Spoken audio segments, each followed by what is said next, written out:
Cada semana, los protagonistas de Chile se sientan frente a los ciudadanos. Aquí las preguntas son directas, las respuestas importan y las ideas se enfrentan con argumentos. Esto es Ciudadano País.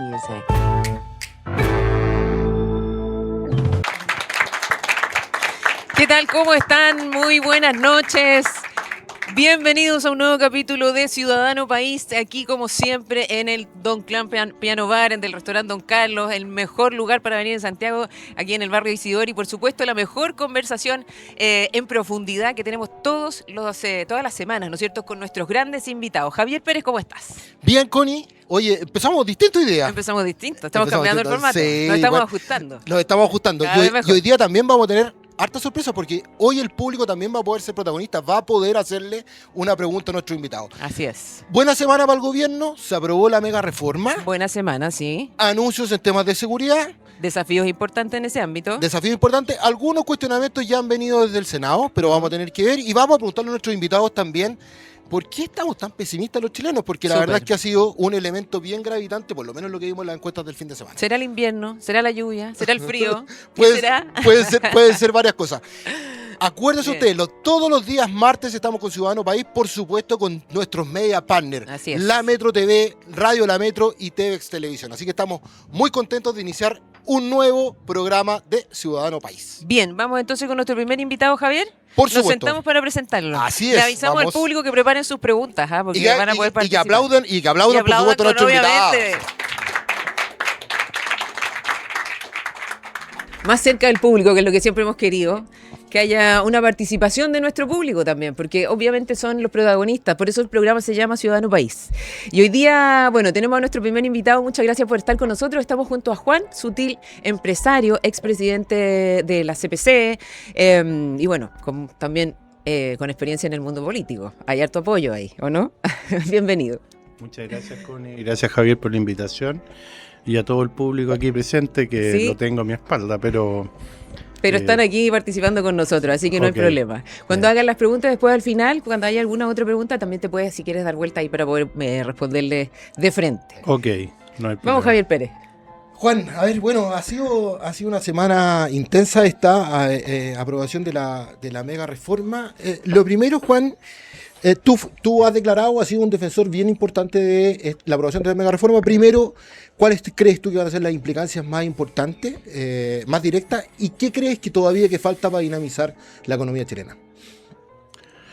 Bueno, sin duda, la mega reforma es un instrumento que puede cambiar la forma en que hagamos las cosas hacia adelante. Y que tiene mucha relación cómo la hicimos también en el pasado. Y sin duda, la economía se dinamiza y se desarrolla cuando hay condiciones habilitantes en materia de seguridad, en materia de inversión, en confianza, en equilibrio fiscal y sobre todo optimismo del mundo empresarial. Y yo creo que hay condiciones para mirar este año con cierto optimismo. Primero tenemos un cobre alto, que va a tener obviamente una recaudación fiscal muchísimo mayor a la estimada. Tenemos un litio alto, donde ya en el primer semestre tenemos una recaudación adicional de sobre 700 millones de dólares.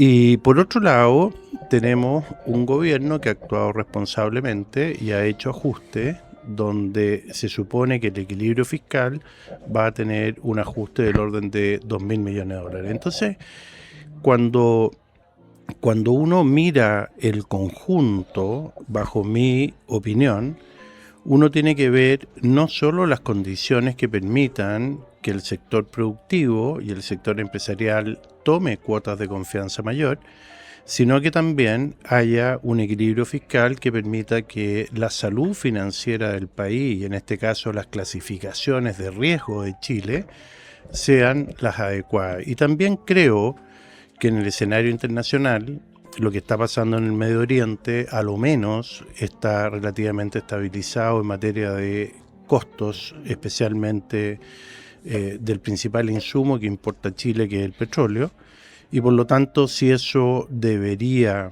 o debiera resolverse pronto, yo creo que Chile va a estar en una ecuación muy positiva para enfrentar este proceso que viene a partir de la promulgación de todas estas condiciones. Y aún faltan algunas cosas por cumplir. Tenemos 3 vetos, ¿no es cierto? Y además tenemos una presentación en el Tribunal Constitucional por estos días, el día miércoles, jueves, por ahí. ¿Qué opinión tiene Juan respecto de estos temas, de la llevada al Tribunal Constitucional, ¿no es cierto?, de algunos parlamentarios de oposición, temas tan importantes como la invariabilidad tributaria, como el tema de las RCA, que de alguna forma u otra son parte también de lo que queremos nosotros impulsar, el gobierno quiere impulsar para que efectivamente pueda seguir creciendo nuestra economía, o volver a crecer nuestra economía más bien? Bueno, yo creo que lo que ocurrió respecto a los vetos, primero ahí hay una situación, a mí me parece un poco liviana de parte de algunas personas que aprobaron aquello, pero el veto presidencial, como bien lo dice, es un veto y por lo tanto está la facultad del presidente de la República de vetar. Y yo creo que eso sí se va a cumplir porque es fundamental para que funcione la economía como debe funcionar. Y respecto a la presentación del Tribunal Constitucional, yo creo que es débil porque el Estado de Chile firma contratos que no tienen variabilidad. Por ejemplo, la concesión de los aeropuertos, las concesiones de la sanitaria, las concesiones de las carreteras, son contratos que el Estado celebra por muchos años de vigencia de cualquiera de esos proyectos. Entonces, a mí me parece que esa facultad que tiene el Estado, en este caso el gobierno que gobierna en su minuto, no atenta contra el principio que se está invocando, que es alterar la democracia. Porque la invariabilidad lo que hace es que faculta de alguna forma al Estado a que pueda concurrir inversión extranjera y finalmente esa inversión extranjera se pueda realizar. Que tenga la certeza. Y por otro lado, hay una cosa que es muy importante, que la inversión extranjera tiene un régimen tributario que establece un máximo de un 35% de tributación más el royalty que puede tener la industria minera. Entonces, cuando tú estás entre primera categoría, que establece que la tributación baja al 23 y que se paga un plus y queda en 24,5, hay que pensar que eso no obsta que cuando tú repatrias los dividendos caigan en el 35%, que es la máxima impuesto que paga la inversión extranjera, o bien el que paga la inversión chilena a través del global complementario. Entonces, en mi opinión, yo creo que no es lo suficientemente robusta el requerimiento que están presentando algunos senadores, y creo que el Tribunal Constitucional debería aplicar la norma y la Constitución, y en este caso no puede impedir que el Estado celebre los contratos. Lo mismo pasa con las concesiones de los hospitales, las cárceles y todos los actos y contratos que el Estado celebra con los privados. Juan, quiero llevarte un poquito más a lo político, ¿no? Llamó la atención en las encuestas del fin de semana el pesimismo que hay en los chilenos a pesar de las señales económicas favorables. Cuando el presidente Kast lo explica y dice, mire, en realidad hay señales de pesimismo. ¿Por qué? Porque estamos explicando y estamos diciéndole la verdad a las personas. Hay otros que plantean que efectivamente lo que está pasando es que en el proceso de campaña se creó una sobreexpectativa, y frente a esa sobreexpectativa la ciudadanía está bastante alarmada por el no cumplimiento de algunas de ellas. ¿Dónde crees tú que está la posición en el fondo respecto a esto, y cómo en el fondo ves primero esta situación de pesimismo que hay en Chile, de pesimismo de los chilenos, pero también del gobierno respecto a cómo ha enfrentado esta situación? Bueno, yo creo que como todas las cosas, lo más relevante es cómo comunican, ¿no?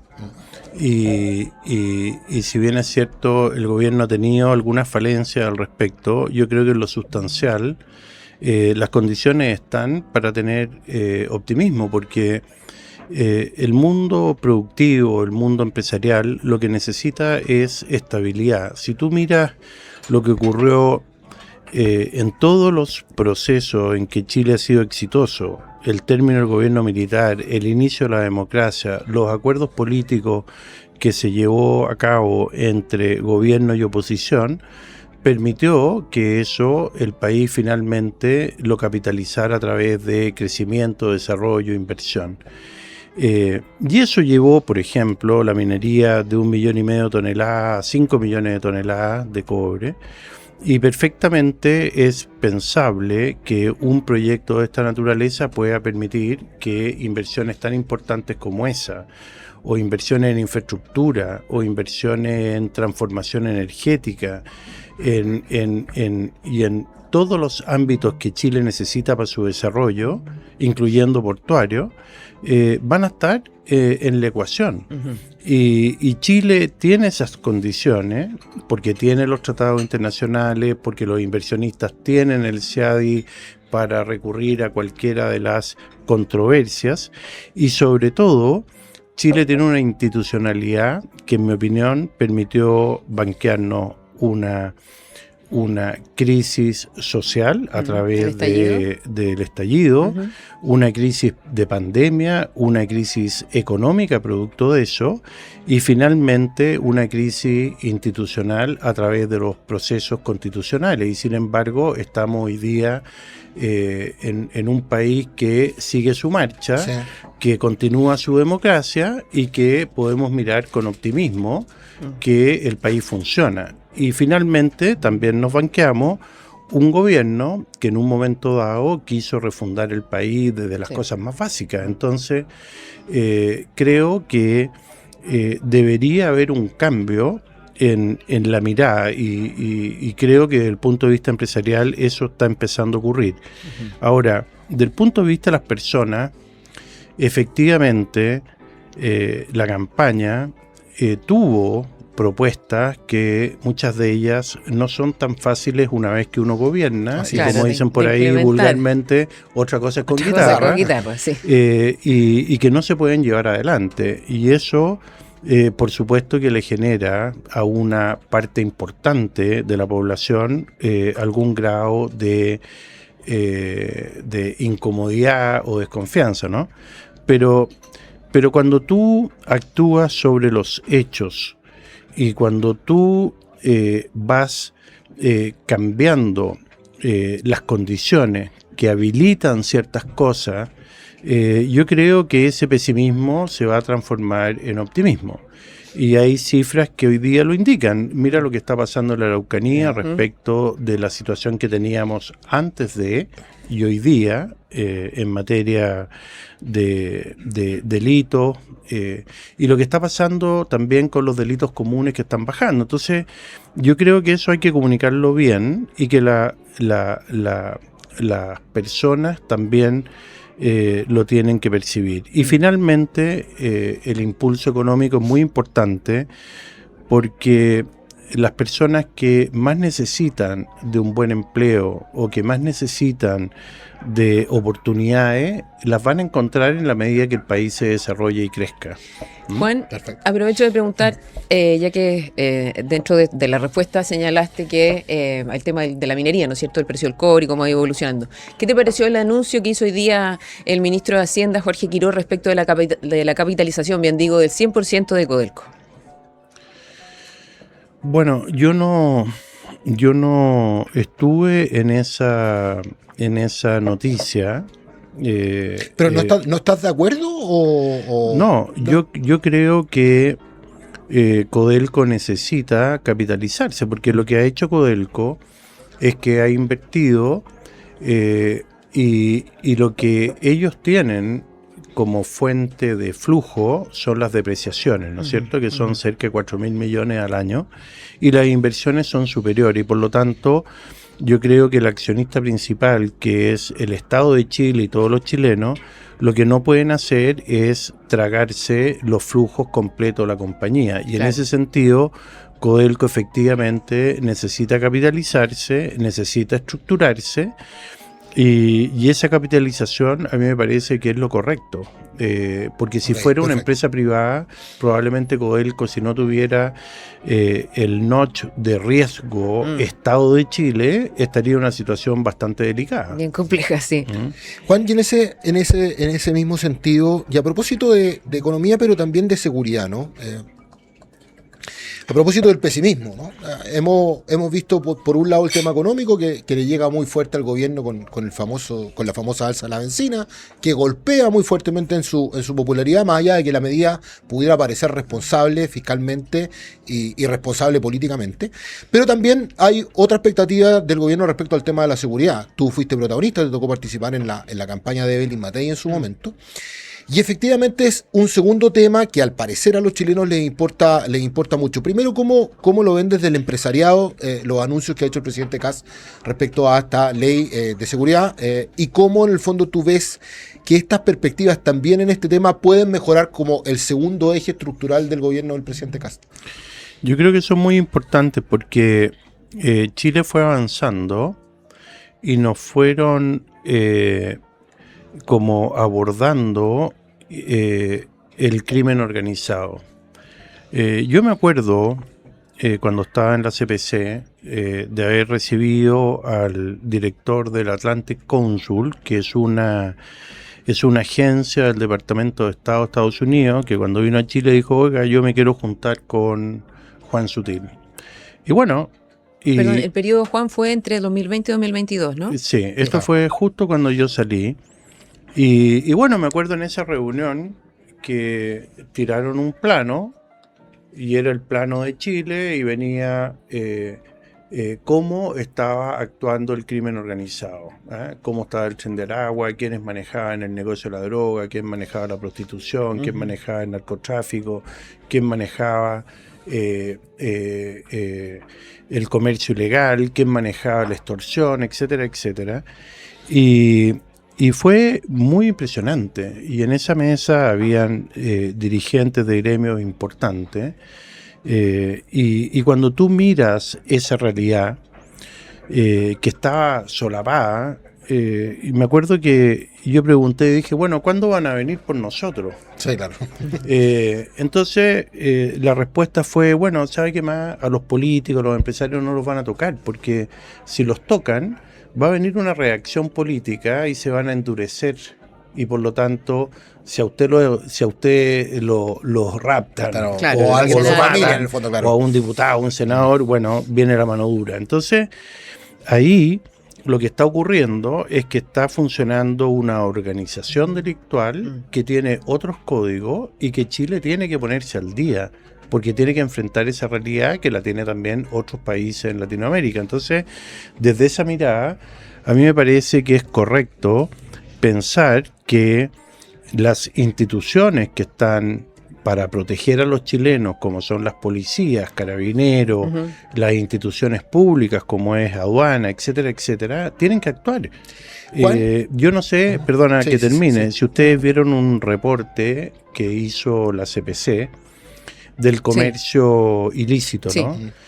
Y eso, en términos muy conservadores, representa 5.700 millones de dólares al año, de los cuales son 1.700 millones que no se recaudan. Y por lo tanto, yo creo que ahí hay que tomar medidas, o aunque parezcan duras, hay que tomarlas. Juan, perdón. Sí, dale. Pero quiero seguir en lo mismo.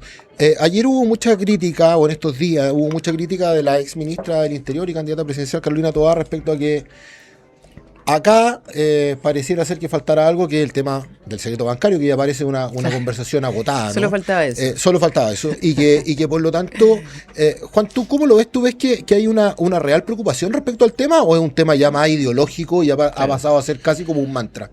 Yo creo que es como cuando dicen este es un gobierno de ultraderecha, ¿cachai? Este gobierno no tiene nada de ultraderecha, no ha habido ningún acto, ni durante, ni previo, ni posterior, que atente contra el proceso democrático. Al contrario, yo creo que el presidente es muy claro en esa materia. Uno puede estar de acuerdo o no en la forma, Claro. pero en materia democrática no hay ninguna duda que es un gobierno 100% democrático, elegido democráticamente, que está actuando dentro del marco de la ley y por lo tanto no tiene nada de ultra. Y por otro lado, cuando uno lee declaraciones de algunos fiscales que han perseguido el crimen organizado, dicen que ellos jamás han tenido un problema para poder hacer la ruta bancario del dinero, claro, y levantar los secretos bancarios.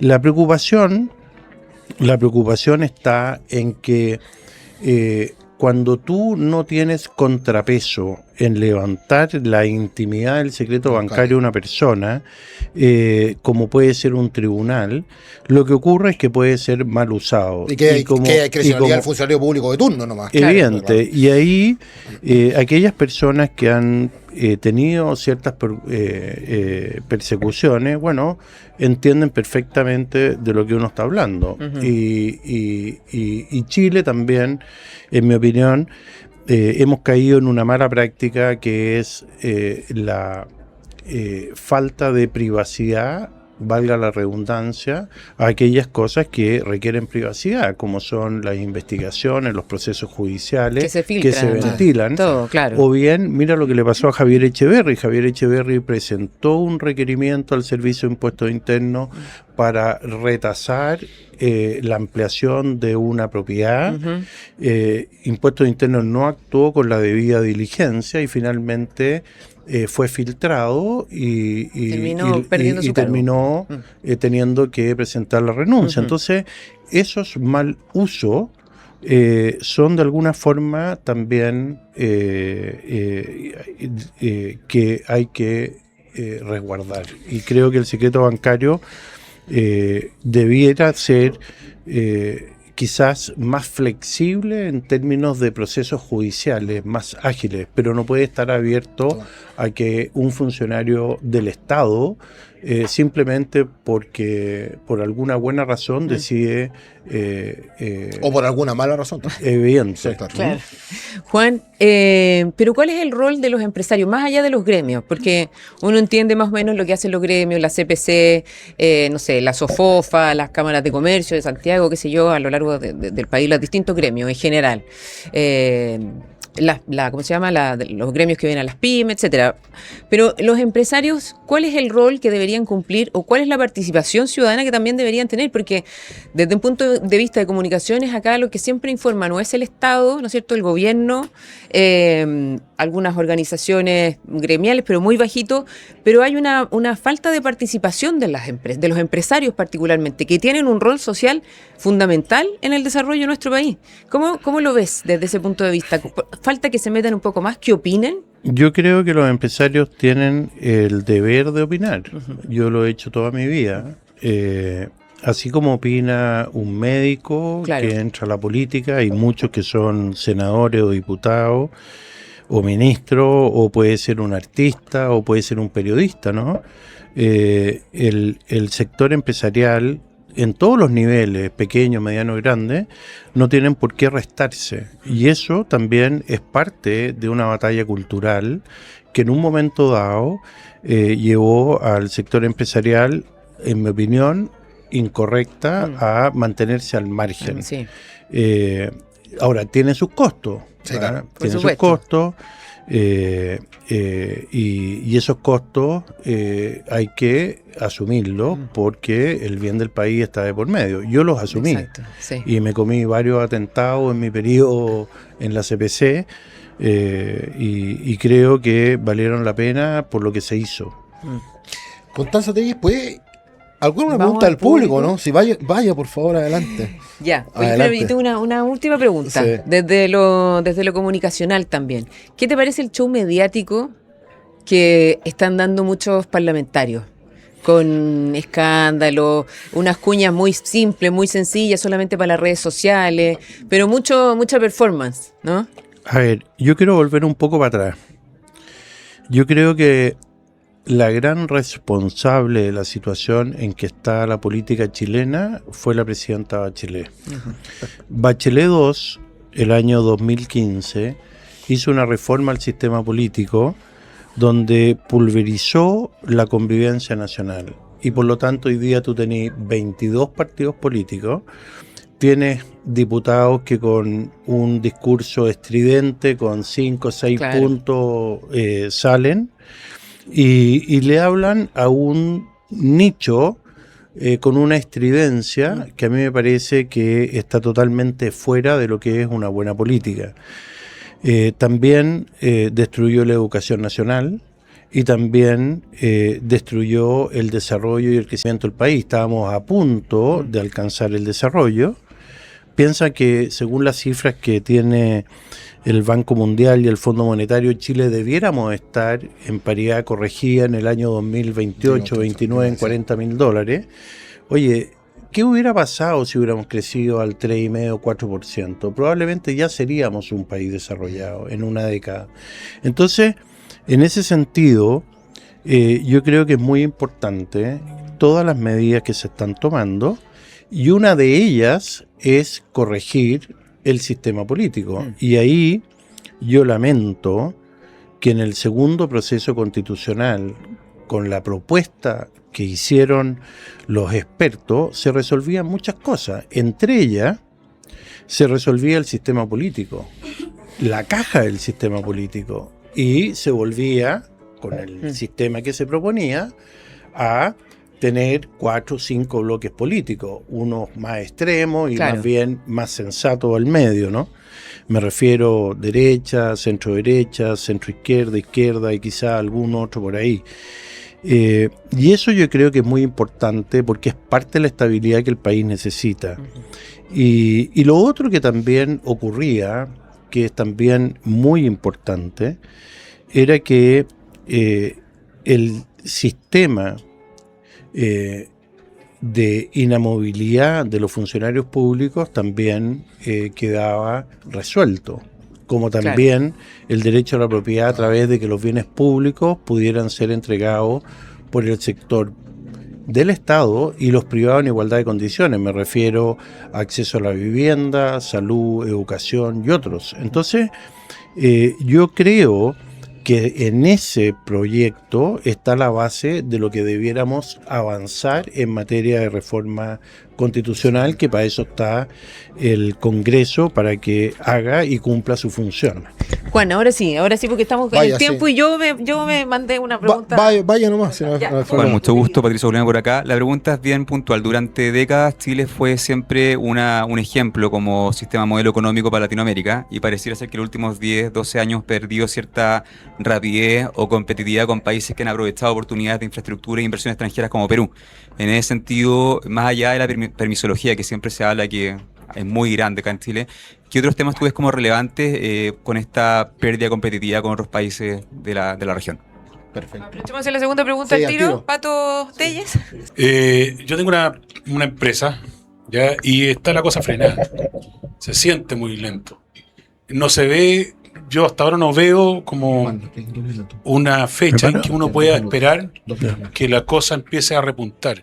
Y la pregunta es esa, oye, con tu experiencia, con tus años de trabajo, digamos, y con lo que estás viendo hoy día, ¿cuándo crees tú que vamos a empezar a los empresarios a poder ver algo de brotes en este tema? Porque las inversiones están frenadas, lo que dicen acá de los problemas de permisología, oye, una cantidad de cosas que son bastante complejas. Muchas gracias. Oye, me dicen que quedan 2 minutos, así que voy a ir bien rápido. Yo creo que una de las cosas que hizo la izquierda y que de alguna forma también destruyó el país fue una reforma solapada en materia ambiental y de permisología que nos ahogó, ¿no es cierto? Tanto es así que hay proyectos que se han demorado 8 o 10 años y esos mismos proyectos en Brasil o en Portugal o en cualquier país desarrollado se demoran 2 o 3 años como máximo. Por lo tanto, esa reforma es muy importante porque eso permite que el sector privado, cuando vea oportunidades que Chile sí puede dar, va a actuar. Chile tiene todas las condiciones, tiene las tierras raras, todos los minerales, tiene alimento, tiene una matriz productiva equivalente a Canadá, Australia, Nueva Zelanda, y ellos son desarrollados y nosotros no. Y de alguna forma nos tenemos que preguntar, bueno, ¿por qué eso no sucedió? Y en mi opinión, fueron reformas que se hicieron a partir del año 2015, que nos paralizaron y que hay que volver a ordenar. Y creo que lo que está haciendo este gobierno es lo correcto.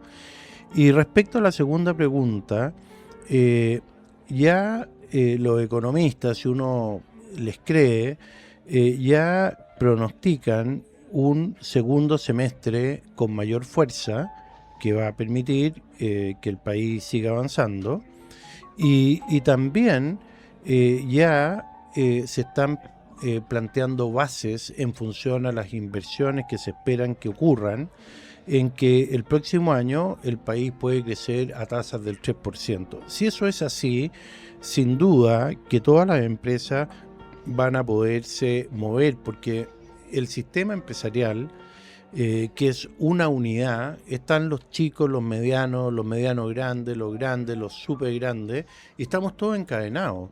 O sea, todos dependemos de que eso funcione. Y por lo tanto, aquí, sin querer parafrasear a nadie, yo creo que el presidente Lagos ya lo dijo, que lo más importante era crecer, ¿no es cierto? Y el resto era música. Y exacto, creo que un país como Chile tiene todas las condiciones para crecer, porque estamos en el hemisferio sur, el 80% de la población del mundo está en el hemisferio norte, y nosotros podemos entregarle los alimentos y las frutas y los productos que esos mercados demandan. Entonces, yo creo que Chile sí tiene las condiciones, y lo que tiene que haber es condiciones habilitantes y condiciones de financiamiento para que eso ocurra.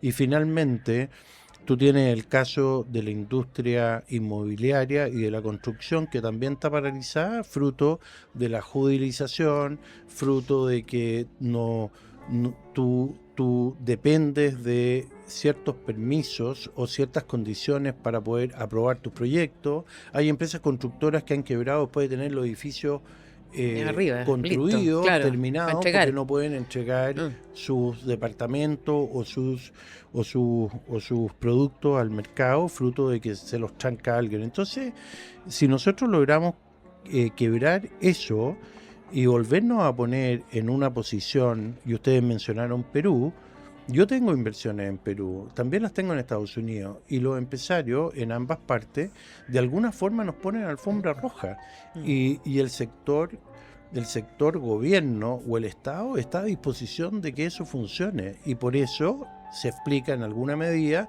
por qué Perú avanza con esa fuerza, claro, teniendo un sistema político bastante desordenado, pero tiene una institucionalidad robusta que permite que los empresarios avancen. Un fuerte aplauso para Juan Sutilo, ¿no? Sí.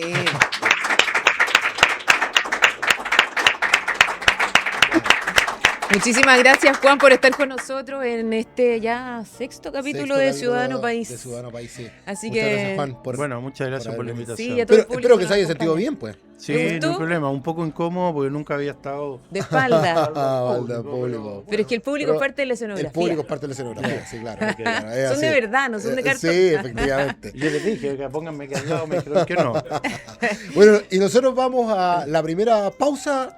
Acuérdese siempre, todos los días martes a las 22 horas así por TEDx Televisión, Radio La Metro y La Metro TV. Y ya viene en el segundo bloque, senador de Bópoli y presidente del partido, senador por la región metropolitana, Luciano Cruz Coque. Ya volvemos. Le damos las gracias al don Carlos y don Clan Pianobar. Bien, estamos de regreso ya en Ciudadano País. Tuvimos nuestro primer bloque junto a Juan Sutil y estamos de nuevo de vuelta aquí. Un aplauso de nuestro público que está presente. Eso. El público de verdad. El público de verdad, que además participan en todos los programas, pueden hacer también preguntas a nuestros invitados. Agradecerle también a don Carlos Restaurant y don Clan Piano Bar, que obviamente nos recibe aquí todas las semanas, ¿no es cierto? Y nos atiende de la mejor forma. Está Cristiana ahí atendiéndonos al público. Cada uno está sirviendo alguna cosita. Algún vituperio, sí. Alguna cosita. Oye, tenemos hasta cumpleañero acá. Sí, el día de hoy hay un cumpleañero. Sí, hasta mira. celebración de cumpleaños. Mira, muy bien. Sí, señor. Así que feliz cumpleaños aquí al señor David, que está sentado allá. Muy al bien. fondo. Feliz cumpleaños para David, entonces un aplauso. Vamos entonces, Javier. Con el tiempo. Senador de la región metropolitana, presidente de Bópoli, amante de la música, este es un piano bar. Sí, pues. Amante de la música, usted tiene un grupo, Los Incumbentes se llama, ¿no? ¿Cómo? Tengo una banda, sí. Sí, ¿cómo está? Sí. Está bien, tocamos covers, nos pasamos bien. ¿Y hay otros Yo, parlamentarios digamos, también o ex parlamentarios que Está participan? Gonzalo Fuenzalía, ex parlamentario, Sí. Felipe Osa, que es abogado, Cristóbal Hermans, que toca la batería. No, es un grupo y ya tenemos 10 años. Mira. No tocamos ninguna canción que esté por debajo del 10º del Billboard, así Del que Billboard. es solo para pasarlo bien y Bueno, entretenernos. habrá que hablar con la gente del piano bar para que vengan a tocar un día Los Incumbentes, no sería Claro. nada malo. Así que la gente de Don Carlos que anda por ahí, feliz. Encantado. Senador Cuscoqui, ¿qué siente cuando le dicen que es parte de la derechita cobarde? Mira, la verdad que me da lo mismo. Hoy día estamos tan caídos al adjetivo calificativo y creo que es una política que se desprestigia, es una forma de hacer política que se desprestigia rápido. Finalmente, la política a la larga consiste en tener alguna consistencia durante el tiempo, en más o menos lo que uno quiere hacer, en que el votante, el elector, perciba que uno está actuando más o menos de buena fe, medianamente informado, tratando de sacar buenas políticas públicas adelante. Y el apelativo, el adjetivo calificativo, yo creo que está degradando rápidamente la política. Mucho de lo que hemos visto, y lo hemos visto lamentablemente, que a veces ya toma la Cámara de Diputados, toma al Senado, incluso Senado, lamentablemente lo hemos visto. La polémica que semana tuvimos pasada. Exactamente. Y yo creo que le hace mucho daño a las formas de hacer política. Yo creo que hay una manera de relacionarse que precisamente es con argumentos, es con ciertas reglas, es a la pelota y no a la canilla. Y de pronto parte de la política... Buena frase esa, a la pelota y no a la canilla. Bueno, está muy sí, bien. pues que yo creo en eso, y yo creo en la política con reglas, ¿verdad? Y precisamente nosotros dentro, tanto en el Senado como en la Cámara de Diputados, tenemos ciertos reglamentos y ciertas formas de comportamiento a las cuales también una cierta ejemplaridad cívica nos obliga. Nosotros no podemos ser, sino, o tratar de ser al menos un cierto ejemplo cívico, porque somos representantes de la ciudadanía. Entonces, que a mí me digan derechita cobarde o que se le diga derecha cavernaria, yo apuesto por una derecha liberal, ojalá pensante, una derecha reflexiva, que trate de llegar a las mejores soluciones precisamente para las necesidades que el país tiene dentro de un cierto ideario, de un cierto cuerpo de principios, del cual creo defender y creo haber defendido. Y el resto son, como decía Lagos, peccata minuta. No creo que sea interesante ni es interesante para la ciudadanía. Pero sí, yo creo que es importante ser muy didáctico, ser muy explicativo en por qué uno vota lo que vota y hace lo que hace, y es capaz también argumentativamente de justificarlo ante la ciudadanía. Yo creo que eso es tremendamente relevante en estos tiempos, sobre todo. Hoy día no basta simplemente votar, hay que también explicar. Y creo que parte de esas explicaciones son las que han hecho finalmente que las recetas de izquierda, ¿verdad?, que fueron enormemente populares en la época del estallido social y antes, donde todo lo que se había hecho en el país, que creó institucionalidad, que permitió salir de la pobreza, etcétera, se veía como un complot, como una especie de timo público, finalmente fue perdiendo densidad, fue perdiendo relato, y hoy día tienen un presidente de derecha en la moneda haciendo cambios que probablemente no se habían hecho en mucho tiempo. Entonces, yo soy, y creo que la política debe ser muy cuidadoso con los golpes de timón o los péndulos, ¿verdad?, cuando van de un extremo al otro, porque estas mismas frases, estas mismas formas de calificar al otro generalmente se te vuelven en contra. Y creo que la política de los últimos 10 años en Chile nos enseña que eso es así. El gobierno se anotó, ¿no? Sí. Un triunfo con el tema de la mega Sí. reforma. La semana pasada tuvimos ahí el discurso del presidente. Aprovechó también de anunciar el ACOT, que es este plan de seguridad, ¿no es cierto? Que lo vamos a conversar un poco más adelante, porque quiero quedarme en la mega reforma. Sí. Hablamos también con Juan Sutil. Igual, de todas maneras, el Tribunal Constitucional declaró admisibles 3 requerimientos de la oposición. ¿Usted cree que que el Tribunal Constitucional van a tener un fallo favorable? Y si es que no llega a pasar eso. A ver, no, mire, no me gusta pronunciarme. Yo he estado, conozco, he ido a alegatos y hemos recurrido nosotros también al Tribunal Constitucional. A mí no me gusta precisamente el mismo reclamo que hacía la oposición en su momento de que el Tribunal Constitucional era una tercera cámara, y ellos Claro. ahora han sido permanentemente insistentes, toda vez que no tienen mayoría en el Parlamento, de insistir en el Tribunal Constitucional.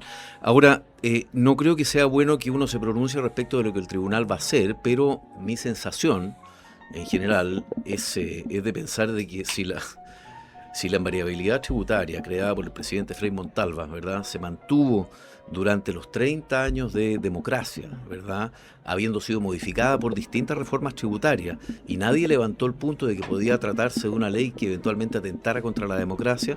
Esto lo dijo Luis Rivero, que es rector de la Universidad de Chile, y nadie podría tildarlo de un hombre de derecha. Me parece que es un argumento bastante suficiente como para señalar de que es bien absurdo el requerimiento. Yo le pregunté en su momento también en un programa de radio a Jorge Correa Sutil, ¿verdad?, que él me dijo que él estaba defendiendo un principio, pero sobre esta base, la invariabilidad que nosotros aprobamos es una invariabilidad que propuso el mismo PPD, ¿verdad? Sí. Y entiendo yo que él está representando también al mundo de oposición. Él dice, mire, estoy defendiendo un principio, que es que nosotros no podemos dejar amarrado al gobierno que viene. Pero estos son contratos ley, ¿verdad?, que existieron, que funcionaron durante 30 años, que no se modificaron en las distintas reformas tributarias que hubo, ¿verdad?, y que sí se tocaron. Ojo, no es que no se haya tocado ese tema en particular. Entonces yo creo que no debiese tener base, pero bueno, hay que esperar qué es lo que decide el tribunal. Yo soy muy respetuoso de las instituciones, creo que los países crecen en la medida que tienen instituciones que están bien delineadas, bien integradas, que pasan por los filtros democráticos que nosotros nos hemos dado, y me parece que en este caso espero que la reforma se apruebe tal cual salió del Congreso y no se acojan estos requerimientos en el tribunal. Bueno, la Cámara aprobó en esta hora los 3 vetos del presidente, así Así que es. ya va al Senado. Está un abrazo. Sí. Senador Cruzco, ¿qué es lo que pasa especialmente con la oposición o con la izquierda? ¿Es obstruccionismo? ¿Es ideología? ¿Es falta de idea? ¿Es falta de coherencia? Alguien por ahí esbozaba que no hay con quién conversar, porque en el fondo como que hay ciertos caudillos que responden como a ciertos lotes, pero que no hay una unidad de pensamiento. ¿Es una mezcla de todo? ¿O definitivamente tú crees que efectivamente este desarme ideológico y de ideas de la izquierda va a seguir generando situaciones de obstrucción para adelante? Los proyectos que vienen, específicamente vamos a hablar de seguridad después, ¿no? A ver, Javier, yo creo que la palabra es extravío. ¿Ya? Yo la veo extraviada. Yo creo que recibió un knockout desde el rechazo en adelante, ¿verdad?, donde nadie, salvo una parte de una izquierda que cruzó el Rubicón y que, qué sé yo, fueron los exconcertacionistas, qué sé yo, los Jaime Campos, ¿verdad?, General General Rincón, Rincón, sí. etcétera.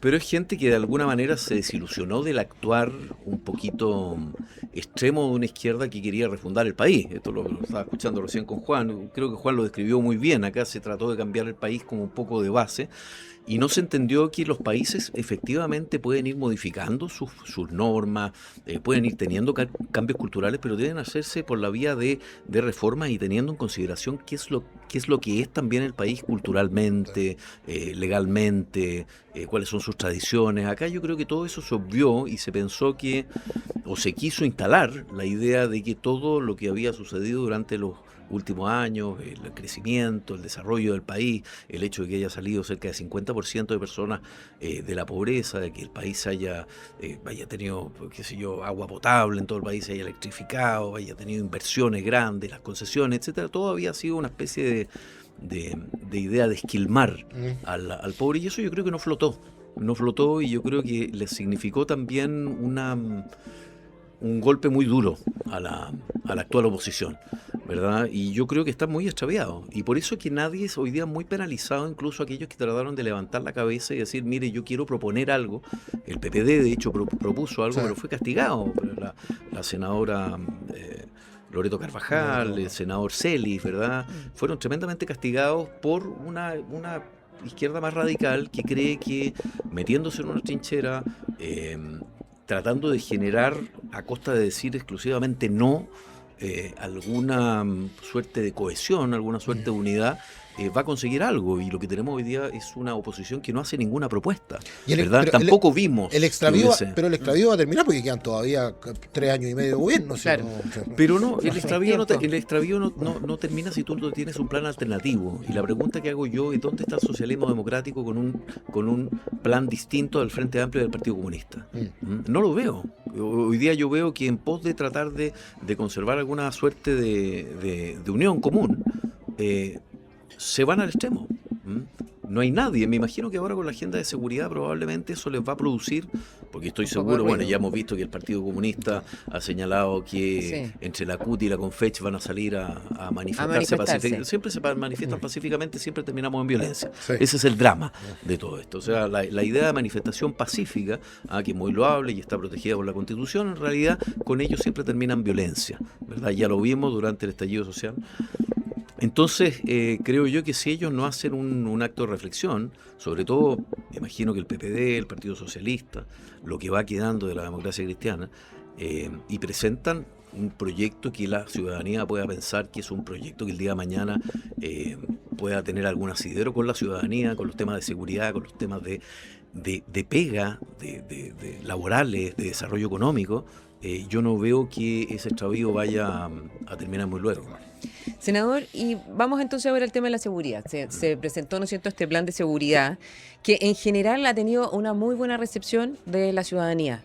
En la última encuesta CADEM también, en el fondo la evaluó de manera bastante positiva, salvo un tema que es el estado de excepción focalizado, donde participan efectivamente las Fuerzas Armadas. Sí. Entonces, quería saber cuál es su opinión al respecto. ¿Le preocupa el uso de las Fuerzas Armadas para mantener el orden público? Y además hoy día, que es la mayor preocupación obviamente, Sí. lo conversaba con el diputado Carlesi hoy día mismo, de hecho antes de venir para acá, que hay una preocupación muy grande por parte por lo menos del Partido Nacional Libertario de cómo se resguarda a Carabineros y a las Fuerzas Armadas frente a una situación de salir a la calle. A ver, es bien compleja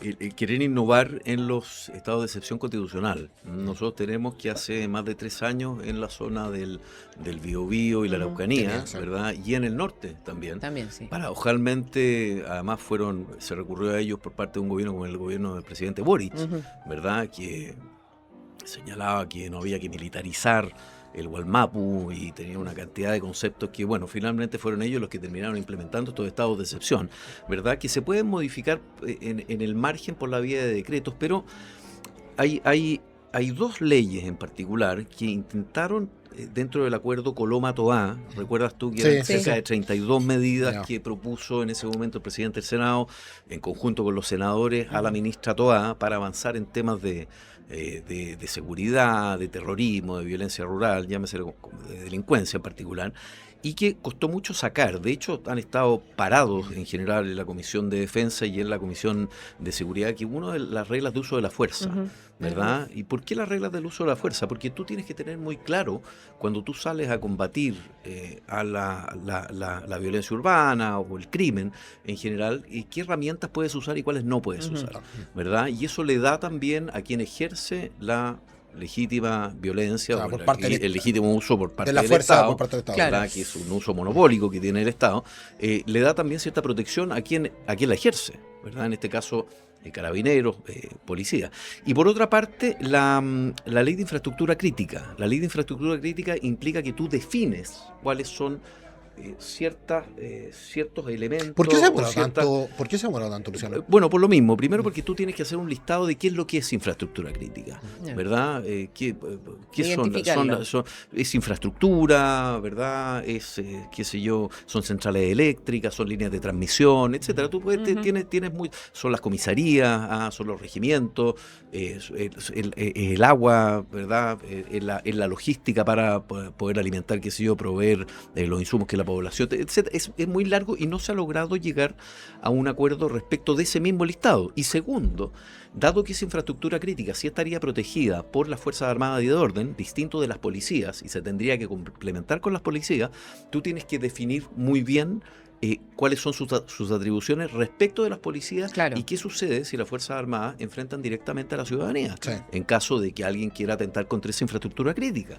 Porque, naturalmente, y hay también acá un asunto que lo han dicho todos los especialistas y que tienen mucha razón, los que concurren a la Comisión de Defensa, me tocó integrarla, por tanto es un debate que yo tengo bastante fresco, que se necesita saber con mucha claridad qué es lo que ese soldado eventualmente puede hacer y tener además la preparación y el entrenamiento adecuado para labores policiales para las cuales no están formados. Ahí, ¿Te fijas o no? Entonces, sí. yo creo que en la línea general, ¿verdad? En el predicamento, decir, mire, que las Fuerzas Armadas cooperen con las policías está bien, hoy día lo hacen en los estados de excepción constitucional. Pero está muy normado, ¿verdad? Cuando tú quieres avanzar en eso, la verdad que tienes que establecer reglas con extrema claridad y eso creo yo que ha faltado. Y va a ser difícil llevarla adelante porque es un debate que no es tan simple, no es tan sencillo. Es deseable, sin duda, pero para que quede bien hecho y finalmente sean los mismos efectivos policiales o los miembros de las Fuerzas Armadas y de Orden quienes puedan ejercerla bien, necesitan también cierto resguardo y cierta seguridad. Pero es que ahí efectivamente, bueno, y hubo críticas del senador Longton, porque en este cambio de los estados de excepción, especialmente en el estado de excepción barrial, hay una cosa que es muy distinta o como conocemos los estados de excepción, y es que el control pasa a ser de las policías y no de las Fuerzas Armadas como es en los estados de excepción. Manda, claro. Entonces efectivamente es quien manda, ¿no? Y ahí me parece a mí, y no sé cómo lo ves tú, y a propósito de las declaraciones también del diputado Carlesi, pero también del Partido Nacional Libertario. Hoy día ayer Johannes Kaiser esbozó en el fondo que habían ciertas cosas para las cuales probablemente los votos de los Nacional Libertarios no iban a estar. La primera pregunta es esa, este cambio de mando, pero el segundo elemento, Luciano, es esta tensión constante pareciera ser desde el Partido Nacional Libertario hacia el gobierno en algunos temas que son para ellos prioritarios como el tema de las policías, ¿no? A ver, en el primer punto yo creo que es parte de la discusión, ¿no? O sea, esto porque muchos dicen, mira, que no se requiere, por ejemplo, reforma constitucional eventualmente, pero habrá que ver cómo queda. La verdad que todo el mundo desea, espera que finalmente tengamos ojalá mayor control de las cárceles, mayor control de los grupos organizados de narcotráfico, el trabajo que se hace con la fiscalía, el trabajo que se hace con gendarmería, el trabajo que se hace con policía, lógico. Si eso requiere o no reforma constitucional es debatible, depende como que. Yo creo que hoy día eso está ya en la Constitución, ¿verdad? Eventualmente tú lo puedes acotar específicamente si hay algo que eventualmente te inhibe la bajada legal, propiamente tal, para hacer alguna acción legislativa de algún tipo.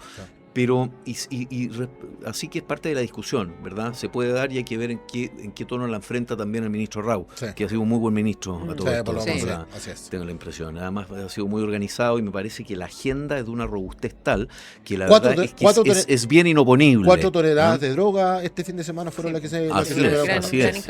Y también en términos de control de la inmigración en el norte también se ha tenido resultados extraordinariamente buenos. Y yo creo que hay que cacarearlos más, es parte de la política cacarearlo, ¿verdad? Pero y la segunda parte de la pregunta, esta tensión en el fondo. Sí, a ver, yo soy partidario, siempre he sido partidario. Piensa usted que nosotros somos de Chile Vamos, somos de Bópoli, y nosotros somos parte del gobierno, al igual que el señor Jaime Campo y Jimena Rincón, que fueron ministros de Bachelet. O sea, el presidente Kast ha tenido no solo la audacia, sino el tino también político de decir, mire, yo quiero agrupar este 58%, que es bastante parecido al 62% del rechazo, bajo el alero de un gobierno, ¿verdad? Y ojalá, porque esto me lo dijo personalmente, no cometo ninguna infidencia con esto, él pretende que ojalá sean 2 o 3 gobiernos del mismo sector, del mismo signo, ¿verdad? Entonces, a mí me pasa que yo creo que los nacionales libertarios, que fueron además en lista parlamentaria con el Partido Republicano, recordemos que nosotros le pedimos insistentemente desde el comando de Matei con Juan Sutil, que estaba acá. Bueno, pero que también hay tensión desde el Partido Republicano hacia el gobierno del presidente Cáceres. Bueno, pero es que eso ya es más para bajar. Pero bueno, pero solo para decirlo de esta manera. Y yo creo que el Partido Nacional Libertario debiera formar parte del gobierno.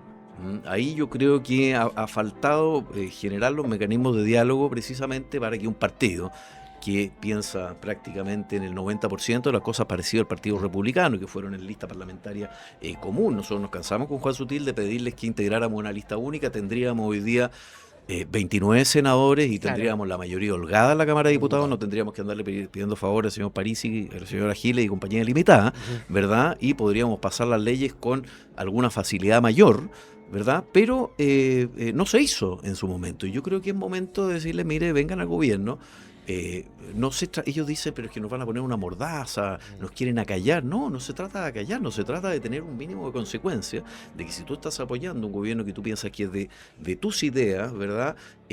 No estés tratando de interpelarlo desde fuera. Interpelar los gobiernos desde fuera desordena en general. Y un gobierno, máximo un gobierno del mundo de las derechas, ¿verdad? Lo digo habiendo sido parte del gobierno de Piñera 1 y habiendo sido parlamentario en Piñera 2, su primera condición es dar la sensación de orden, ¿verdad? Y esto genera de alguna forma desorden. Y evidentemente que uno no puede evitar ver que detrás de ello hay una intencionalidad política, ¿verdad? Ellos tienen un candidato presidencial que es Johannes Kaiser, ¿verdad? Y que quieren evidentemente ponerlo en la pole position para la próxima elección presidencial, pero me parece que no se le hace un flaco favor al país.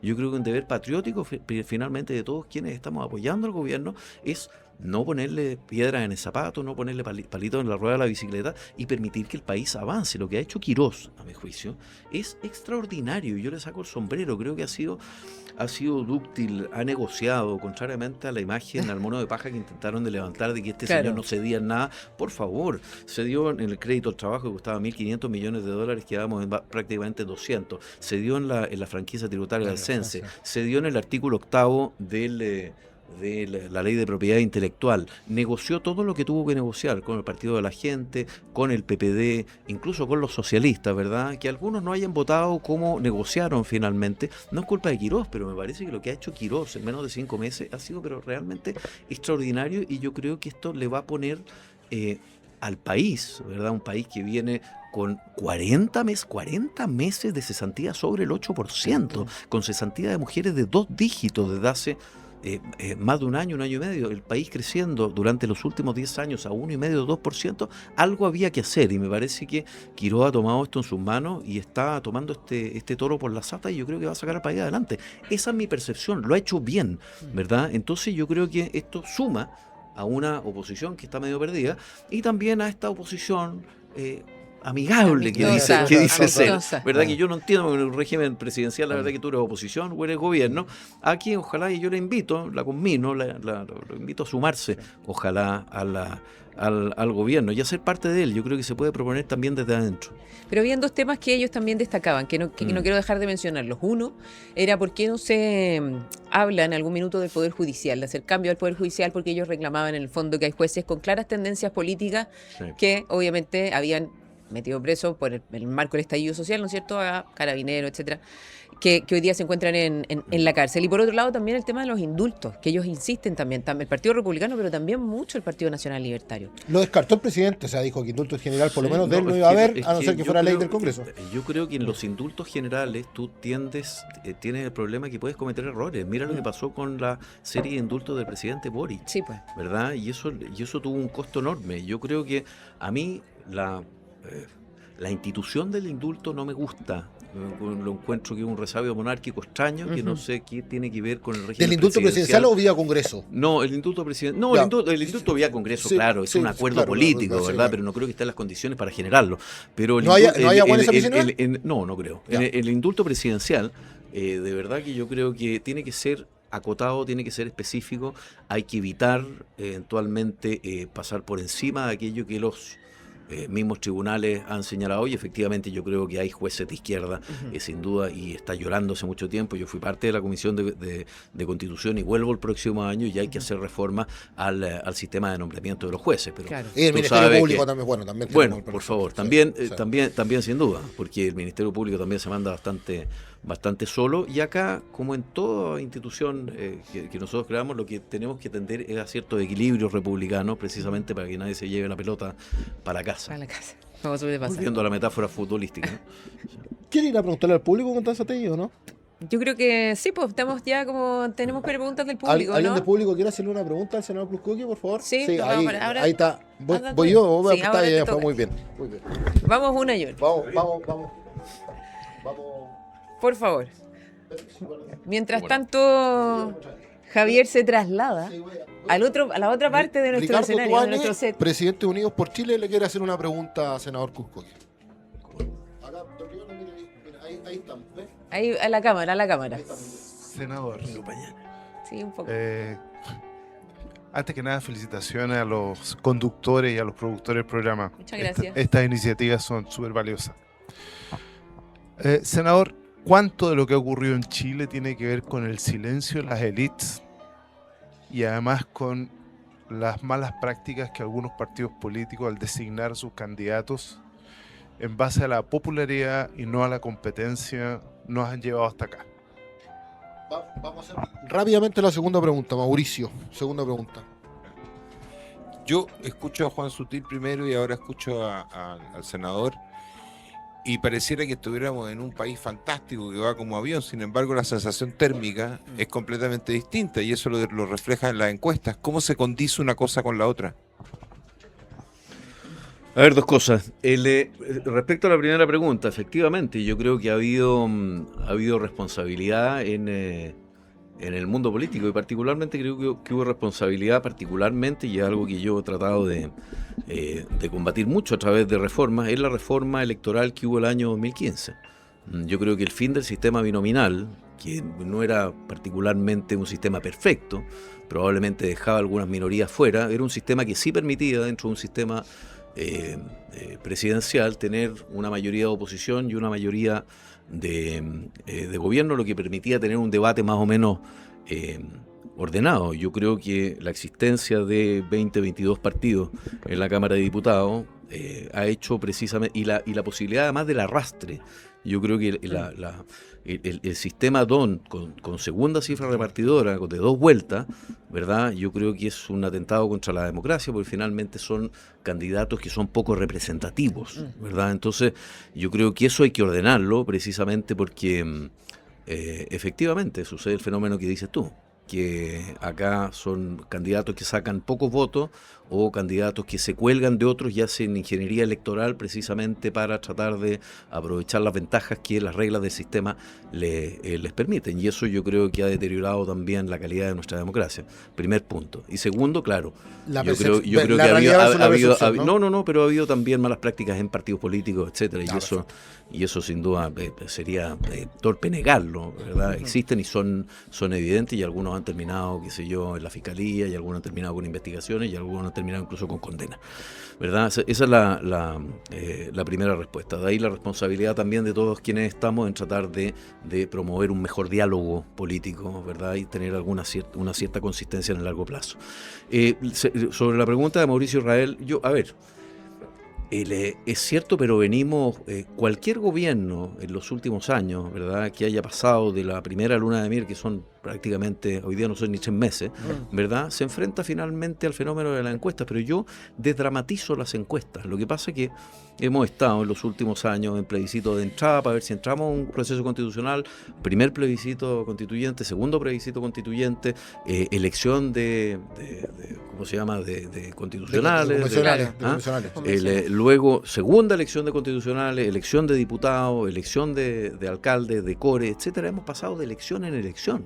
Entonces, claro, naturalmente que la percepción de la ciudadanía es de un cierto desgano, pero dado que no tenemos de aquí a 3 años elecciones, yo creo que el gobierno, y que es lo normal en general en el régimen que nosotros tenemos, a pesar de que el periodo, a mi juicio, es bastante corto, 4 años, sí, es corto. Tú tienes 1 año para instalarte, 1 año de elecciones al final y 2 años donde puedes hacer cosas con una popularidad, como se señala en las encuestas, muy baja, ¿verdad? Pero yo pienso que ahora, efectivamente, las encuestas te pueden dar más o menos una sensación, ¿verdad? Las encuestas, además, nadie sale diciendo, mira qué fantástico mi país es la encuesta en general, pero yo tengo la percepción, y me parece que también en lo que ha sucedido a raíz de esta reforma, de que se está haciendo un giro a lo que en general han hecho los gobiernos en los últimos años, y eso va a permitir que el país ojalá salga adelante. Acá yo creo que la principal forma de cómo la ciudadanía percibe finalmente si las cosas andan bien o mal,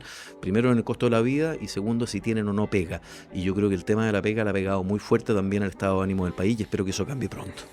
Se nos pasó volando el tiempo. Se nos pasó volando el tiempo, así es. Bueno, muchas gracias, senador Luciano Cruz, por estar con nosotros aquí en Ciudadano País. Vamos a un lugar donde se puede hablar y se puede conversar. Sí, esa es la idea de nuestro programa, efectivamente, que se pueda conversar en profundidad y la gente efectivamente pueda saber lo que opina, ¿no es cierto? Y también participar como nuestro público que está acá, así que a quien también, pues démosle un gran aplauso, por favor, al senador que estuvo con nosotros. Muchas gracias.